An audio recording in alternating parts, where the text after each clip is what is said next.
Second time when I came to Korea, I was all in the world of, oh my god, everything feels like a K-drama, every guy is like in the K-dramas and so on. So I think this is how I manifested some K-drama moments I will talk with you about, and I can put the earring in, oh my god. First thing that happened was I went out somehow with the guy that rented out my Airbnb, because he told me, okay, this is the location. I went in, but the room was not clean. So he said, oh, just wait, and he came to me and he took me in his car and he drove me to another place where I could stay for I think 2 weeks. We were writing on Airbnb.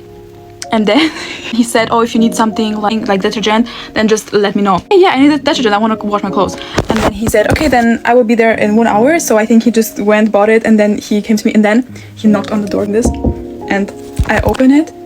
And we have like eye contact for 6 seconds, like too long. And then later I was like, oh, I want actually to text him on Airbnb. You have a cute smile. And I was like, no, there were other people in that Airbnb group, because sometimes it's like this. And then he asked me why I'm not outside eating or having fun or something, because it was a Friday night.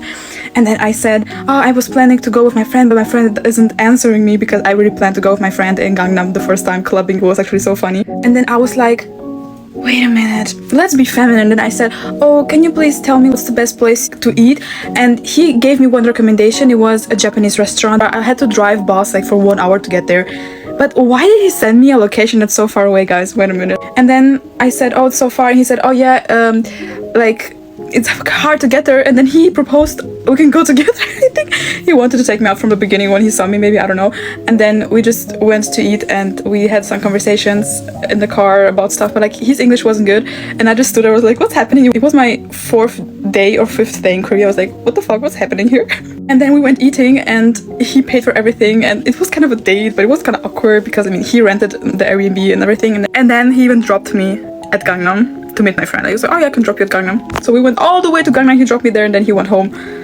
Guys, this was so funny. And the next K-drama moment that happened was the same week, and it was that the bartender gave me a note, and I will talk about this in the next video, so please comment if you want to hear the story time. It's even better than this one.